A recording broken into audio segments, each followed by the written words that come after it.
환율도 급등 개장한 뒤 고점을 조금씩 더 높이면서 2009년 글로벌 금융위기 수준에 다가서고 있습니다. 이에 한국은행은 중동 상황 점검 TF 회의를 열고 시장 상황을 점검하고 나섰습니다. 환율 상황도 보겠습니다. 신다미 기자. 네, 신다입니다. 네, 달러원 환율이 며칠 전에 1,500원 선을 넘기는 했습니다만 그때는 거래량이 훨씬 적은 야간이었고 이번에는 주간 장부터도 1,500원 선에 바짝 다가서는 모습입니다. 현재 흐름 어떻습니까? 네, 현재 시간 11시 20분 기준 환율은 1,497원 50전에 거래되고 있습니다. 달러원 환율은 지난주 금요일 주간 거래 종가 대비 16원 60전 오른 1,493원에 출발한 후 장 초반 1,498원을 넘어섰는데요. 이는 금융위기였던 2009년 3월 12일 이후 가장 높은 수준입니다. 미국과 이란의 전쟁 여파로 국제 유가가 배럴당 100달러를 넘어서자 상대적 위험 자산인 원화회피 심리가 확산된 영향으로 풀이되는데요.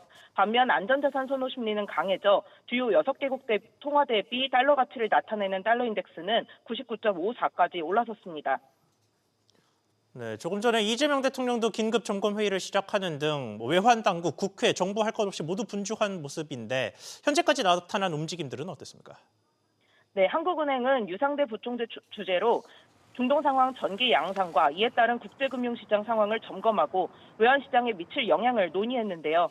유상대 부총재는 현재 금리와 원화 환율이 중동 지역 리스크로 인해 우리 경제의 펀더멘털과 괴리돼 과도한 변동성을 보이고 있다며 필요시 적절한 시장 안정화 조치를 실시할 것이라고 밝혔습니다. 여당도 비상에 걸렸는데요. 정청래 더불어민주당 대표는 오는 19일 환율 상승에 대한 대응책으로 환율 안정 3법을 본회의에서 처리할 방침이라고 밝혔습니다.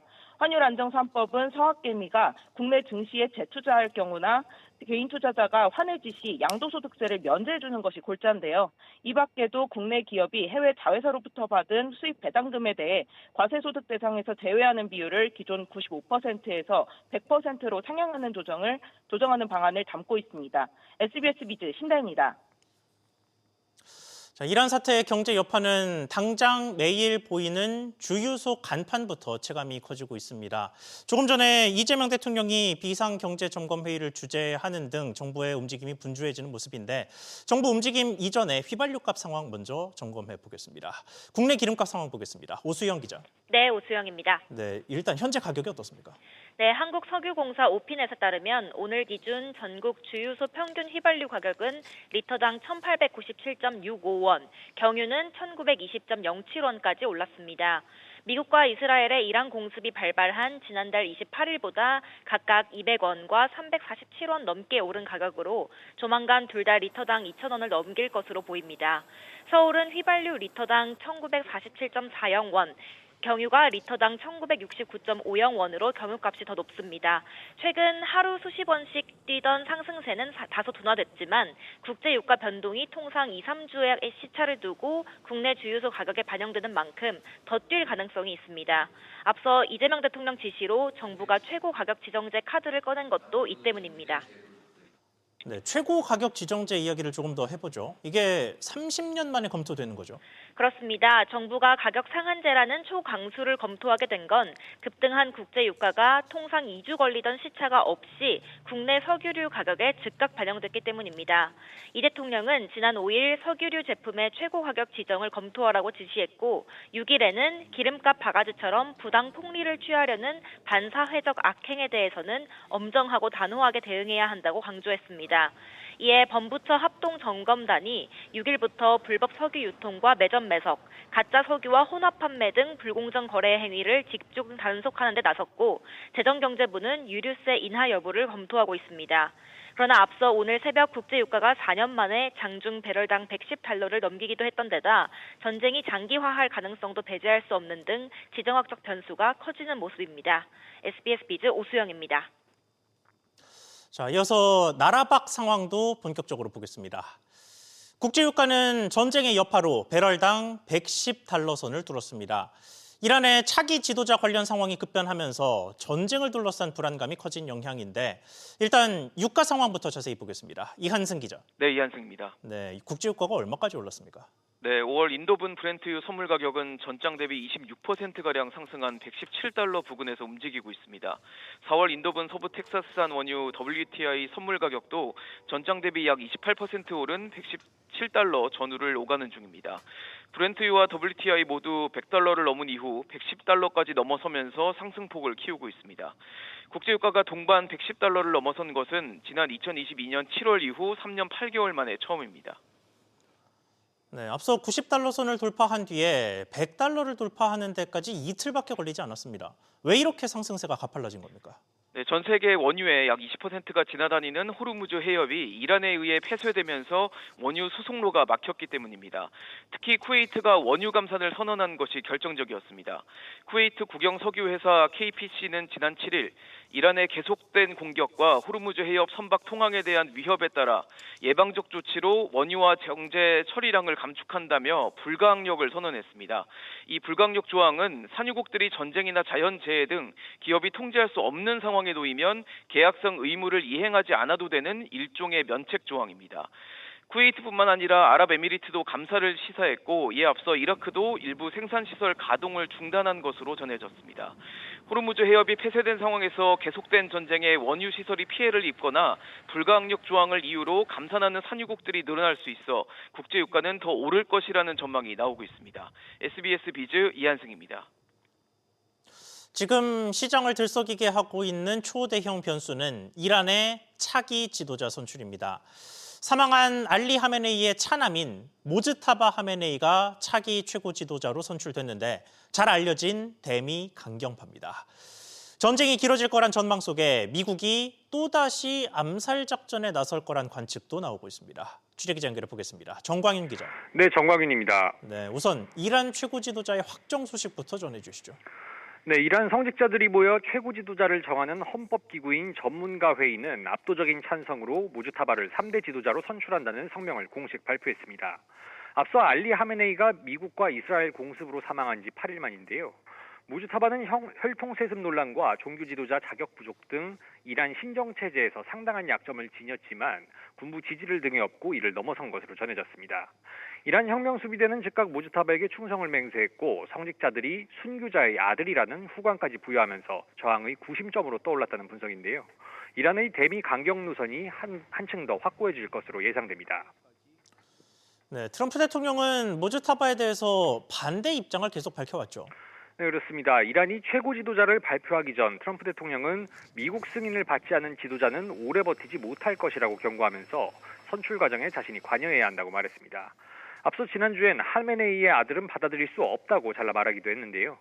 올 초 베네수엘라 대통령을 축출한 뒤 보다 유화적인 부통령과 손잡았던 사례를 예로 들면서 이란에 같은 선택을 요구했지만 결과적으로 이번에 모즈타바가 선출되면서 트럼프 대통령의 경고는 무시됐습니다.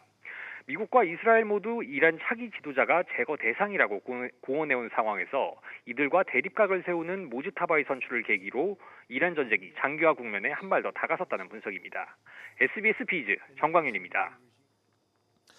이렇게 시장이 요동치고 대형 변수가 등장하면 그에 편승한 투자 사기가 기승을 부리기 마련입니다. 이에 금융감독원이 소비자 경보를 선제 발령했는데 이와 함께 내놓은 금감원의 코멘트는 고수익 원금 보장 그런 건 없다입니다. 최윤하 기자.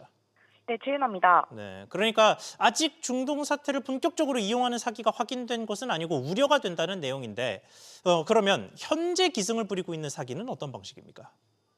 네, 유튜브에 투자 후기 영상을 올려 소비자를 끌어모으는 방식입니다. 신기술에 투자해 달마다 부수입을 얻고 있다거나 안정적인 배당 수익을 얻을 수 있다는 제목으로 소비자를 현혹했는데요. 이들 업체들은 홈페이지 메신저로만 투자 상담을 받도록 한 뒤 입금을 요구했습니다. 하지만 소비자가 투자금을 회수하려 하면 이내 잠적했는데요. 지난해 금융감독원에 접수된 민원을 살펴보면 신재생 에너지와 드론 등 신기술, 신사업을 가장한 경우가 가장 많았습니다. 이어 부동산 투자와 금융상품 및 가상자산 투자가 뒤를 이었습니다. 네, 신기술, 신사업 이런 키워드 주의하셔야겠고요. 그런데 부동산 투자는 무조건 피할 수도 없는데 수법이 어땠습니까? 네, 부동산 컨설팅을 무료로 해주겠다고 블로그에 광고한 뒤 이자 지급을 연기하다가 잠적했는데요. 청년주택 등 지방자치단체 연계 사업이라고 소비자를 안심시켜 6개월간 이자를 지급하게 했습니다. 특히 피해자가 대출을 일으키도록 권유해 추가로 원리금 상환 부담을 지우는 사례도 있었습니다. 이 밖에도 자체 개발한 주식 매매 프로그램으로 주식에 투자해 투자금 10%를 매주 배당하겠다며 유인한 곳도 있었습니다. 차기 업체들은 공통적으로 원금이 보장된다고 소비자를 안심시키는 패턴을 보였는데요. 금융감독원은 중동 상황 등을 노리고 정부와 공공기관 등과 연계한 재건 사업을 가장한 투자 유도가 성행할 수 있다며 주의를 당부했습니다. SBS 비즈 최윤아입니다. 다음 소식입니다. 3,500억 달러 대미 투자를 위한 한미전략투자공사 설립이 속도를 내기 시작했습니다. 법이 통과되면 1차 관주제 설립추진위원회가 꾸려질 예정인데 그 아래 실무를 맡을 준비단은 이미 가동된 것으로 파악됐습니다. 국회에서는 오늘 관련 특별법안이 위원회 문턱을 넘을 전망입니다. 지용배 기자. 네, 지용배입니다. 네, TF가 꾸려진 거죠? 네, 저희 취재 결과 재정경제부 산하에 한미전략투자공사 설립을 위한 준비 TF가 가동 중인 것으로 파악됐습니다. 준비단은 산업은행과 수출입은행, 무역보험공사와 해양진흥공사, 한국투자공사 등 정책금융기관 인력이 파견돼 공사 설립 실무를 지원하고 있는데요. 정책금융기관 면면을 보면 대형산업이나 해외 투자 지원 경험이 많은 곳 위주로 참여했습니다. 해양진흥공사는 1,500억 달러 규모가 예고된 조선 분야 협력 투자에 경험이 있습니다. 한국투자공사의 경우 지난 2005년경 직접 공사 설립을 추진했던 경험도 있어 업무 연관성이 높다는 게 재경부 관계자 설명입니다. 준비단은 정관 작성과 조직 설계, 인력 채용 등 공사 설립에 필요한 실무를 담당하게 됩니다. 법이 통과되면 정부는 준비단과 별도로 그 위에 설립추진위원회도 꾸리게 되는데요. 재경부 1차 관주제로 공사 설립과 관련된 주요 의사결정을 진행할 계획입니다. 참여위원들은 민간 전문가 중심으로 구성되는데 금융과 산업 관련 협회 인사 등이 참여하는 방안이 검토되고 있습니다. 법안 처리 역시 속도가 붙을 것으로 예상되죠? 네, 이미 오전에 대미투자특위 양당 간사가 만나 공사의 재원 대상을 좁히는 방안에 합의했는데요. 쟁점이 되던 대통령령으로 정하는 재원 조항은 법에서 빼기로 했습니다.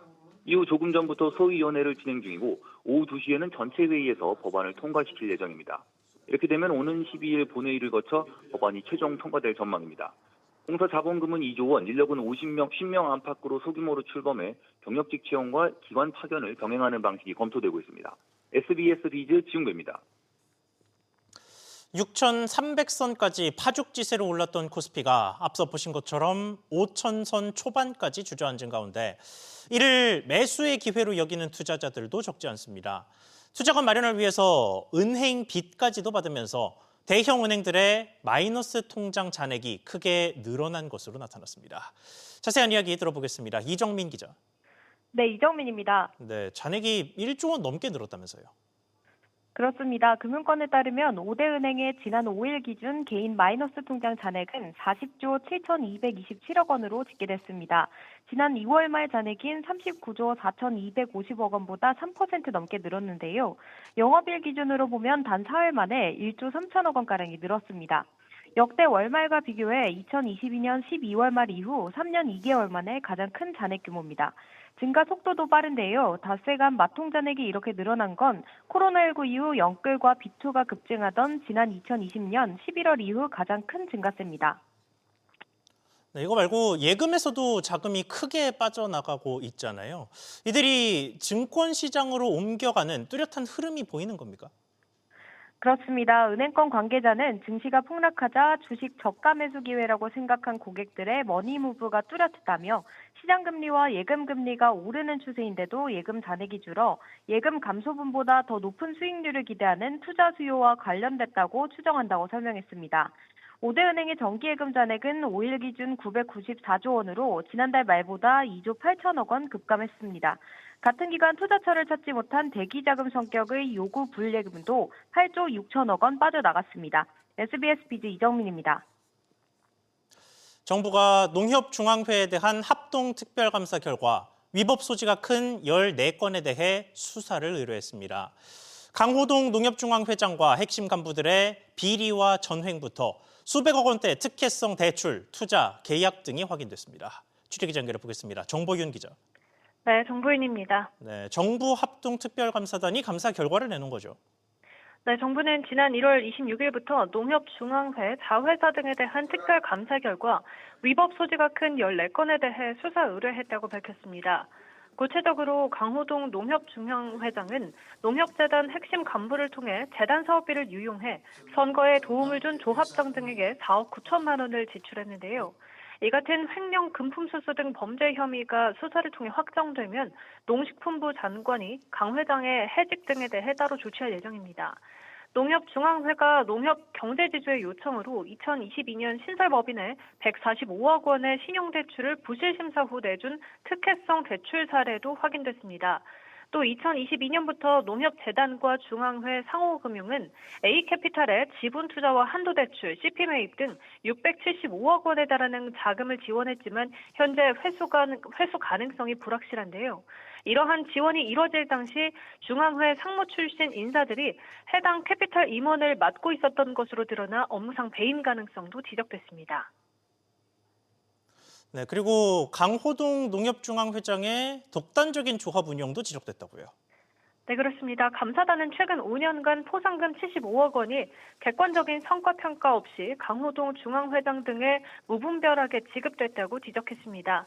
이 밖에 조합장과 중앙회 임원들도 각종 수당을 지원받는 등 나눠먹기식 예산 집행이 만연했고 외유성 해외 연수도 다수 확인됐습니다.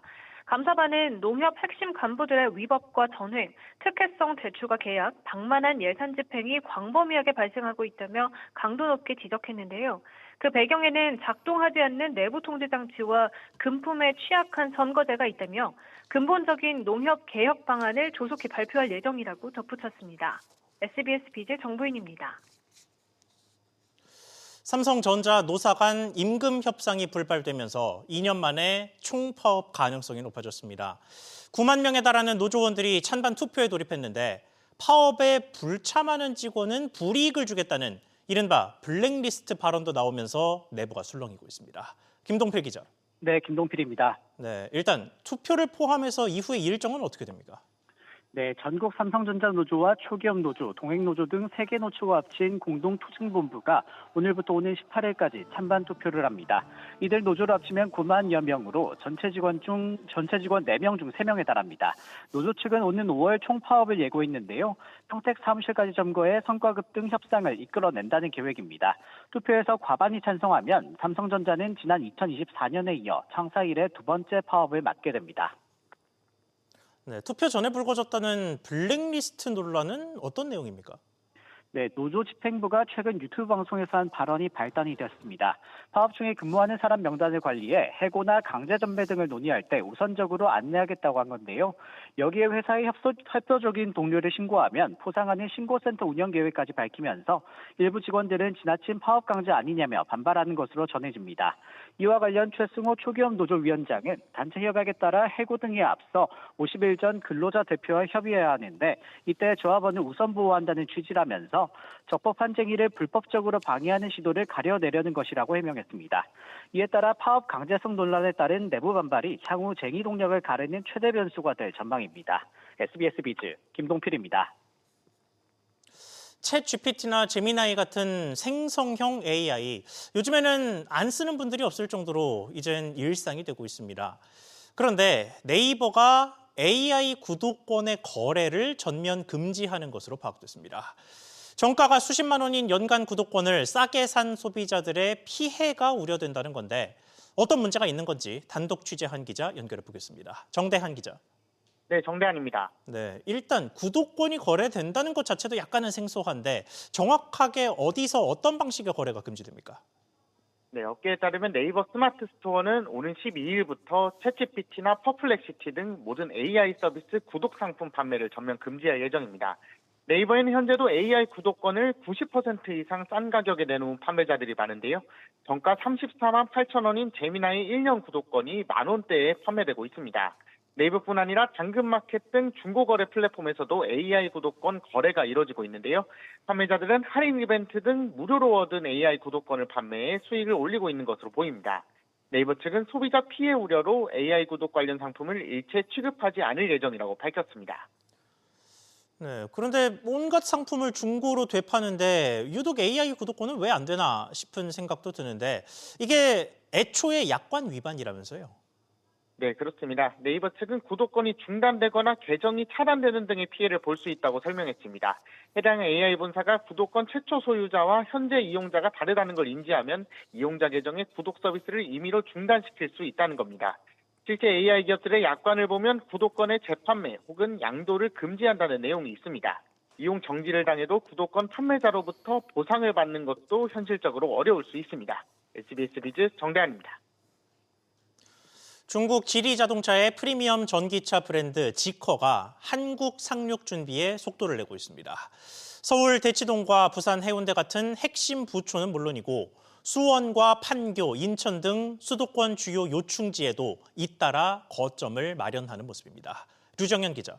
네, 유정현입니다. 네, 그러니까 지커가 구매력 높은 수도권 곳곳에 깃발을 꽂고 있는 거군요. 그렇습니다. 지커코리아의 국내 판매를 담당하는 딜러사 중 한 곳인 H모빌리티 GK가 지난달 20일 지점 설립 등기를 마쳤습니다. 인천시 남동구, 성남시 분당구에 각각 인천, 분당 전시장을 세울 예정이고요. 용인시 기흥구에 수원 전시장을 차립니다. 수원 전시장의 경우 주소는 용인시지만 수원시 영통구와 바로 붙어 있는 곳입니다. 해당 딜러사는 이곳에서 근무할 영업 직원도 현재 채용 중에 있습니다.